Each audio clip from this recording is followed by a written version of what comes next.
Good afternoon, I'm Denise Tan and this is One News Now. The Commission on Election wants a one-week transition period before newly elected officials of barangay and sangguniang kabataan can assume their post.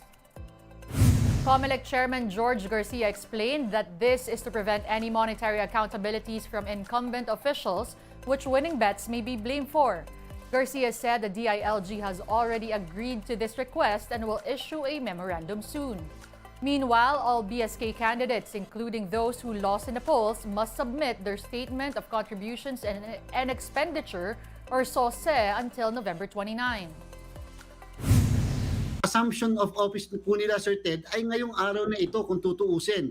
Dahil kung naproklama sila kagabi, tapos dapat ang term of office pala nila ay nagsimula ng January 1, dapat po ngayon assume na sila. Kaya lang po, Sir Ted, may malaking problema po doon at nakakausap lang po natin kay Secretary Benhur Abalos sapagkat yun nga po sa aking palagay pagkatapos po kasi ng proklamasyon wala na kaming jurisdiction, Sir Ted, DILG na po. Sa ating palagay po, Sir Ted, dapat may proper transition yung pong nanalo at yung hindi pinalad o yung mga incumbent. Kasi po, siyempre may property accountability. Meron pong mga pondo, meron pong mga equipments, meron pong mga dapat na dokumento at i-report. So medyo may problem po tayo kung kaagad makakapag-assume ngayong araw na ito yung mga nanalo. COMELEC and other concerned agencies say the BSKE was generally peaceful. That's despite some incidents of violence. There was also no failure of election declared in any area. The Philippine National Police logged 6 shooting incidents in BARM and several other non-fatal violence. President Bongbong Marcos is also pleased with the BSKE conduct and voters' turnout. He has this to say to those who won the polls. Isang panibagong pagkakataon na naman po ito upang makapagserbisyo sa mga Pilipino at sa ating bayan ng buong puso at higit pa sa abot ng ating makakaya.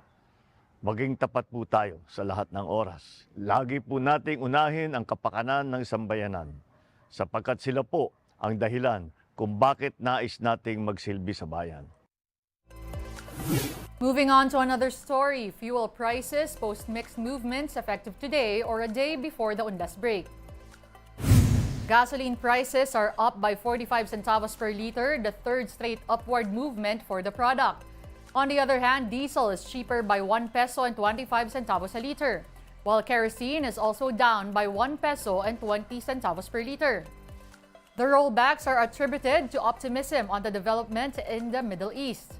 This is definitely welcome news to Filipinos driving to provinces for the All Saints and Souls Day on November 1 and 2.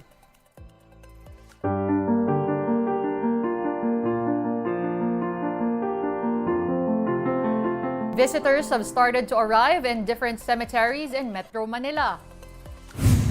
Over at the Manila North Cemetery, 500,000 to 800,000 people are expected to visit their departed loved ones this week. Earlier today, Interior Secretary Benhur Abalos inspected the site to ensure the safety and security of visitors. Police assistance desks and first aid stations have already been set up in one of the country's oldest and largest cemeteries. Meantime, around 600,000 people are expected to turn up at the Manila South Cemetery for this year's Undas. The South Avenue is now closed to motorists while vendors are not allowed inside the cemetery. Other entrances have also been opened for the anticipated influx of visitors.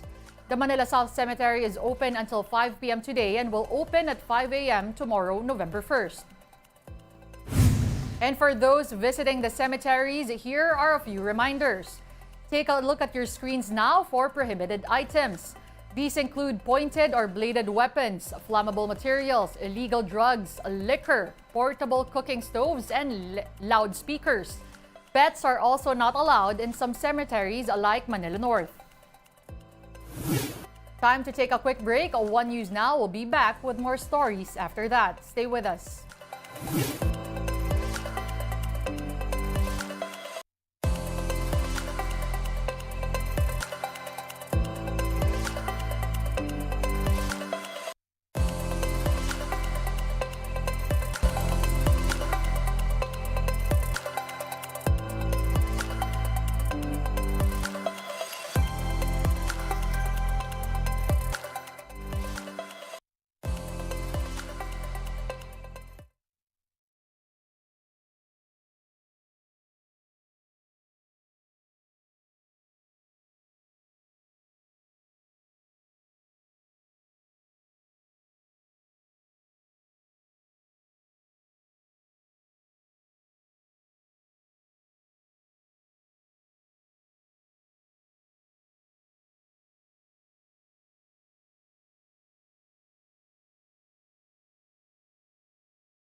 You are still watching One News Now. I'm Denise Tan.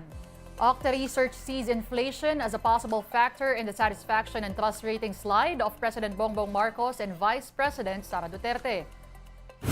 The chief executive's trust rating dropped by 2 percentage points to 73%, while his performance rating slid 6 percentage points to 71%.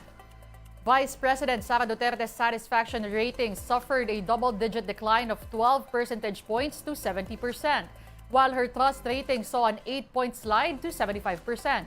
Okta Research fellow Guido believes Filipinos still trust Marcos and Duterte, but he said Filipinos want more from their leaders in terms of addressing pressing issues. The people continue to trust them, but they're saying, okay, this is what you said you will do. We want you to deliver on your promises. And so far, we're still seeing inflation rates still high and prices of goods still high. And, we're still seeing access to basic food and goods to be continued concerns. David also sees the issue of confidential funds as another minus point for VP Duterte's numbers. But David won't attribute Speaker Martin Romualdez's increased rating to the House's decision to strip the OVP and DepEd of secret funds. Romualdez's satisfaction rating rose by 6 points from 55% to 61%, while his trust ratings improved from 54% to 60%. When I looked at the trust and performance of the Senate and the Congress, they both increased actually during this period. So maybe the series of events affected not just them, but the upper house and the lower house as well. We now give you a quick look at today's other top stories. Flares illuminated the night sky in southern Israel as armored Israeli forces attacked the Gaza Strip from 2 directions.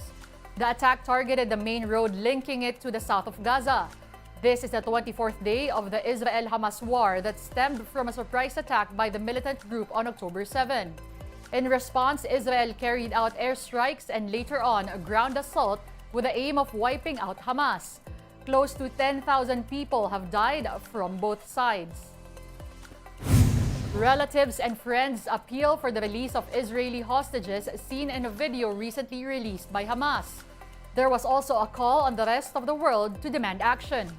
In the Hamas footage, one of the captives criticized Israel's response to the hostage crisis.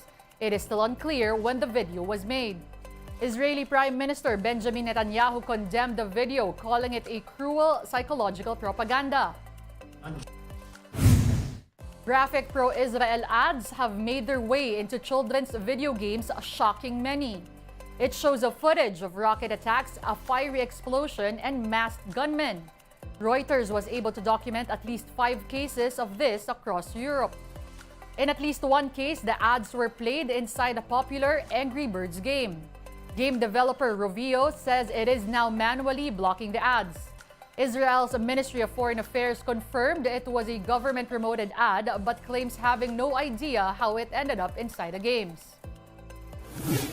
In entertainment, the main cast of hit 90s sitcom Friends has finally spoken out about the death of Matthew Perry. Jennifer Aniston, Lisa Kudrow, Courtney Cox, Matt LeBlanc, and David Schwimmer issued a joint statement today. They said they are utterly devastated by the loss of Matthew, who played Chandler Bing in the phenomenal series. The Friends stars say they were more than just castmates, they were a family.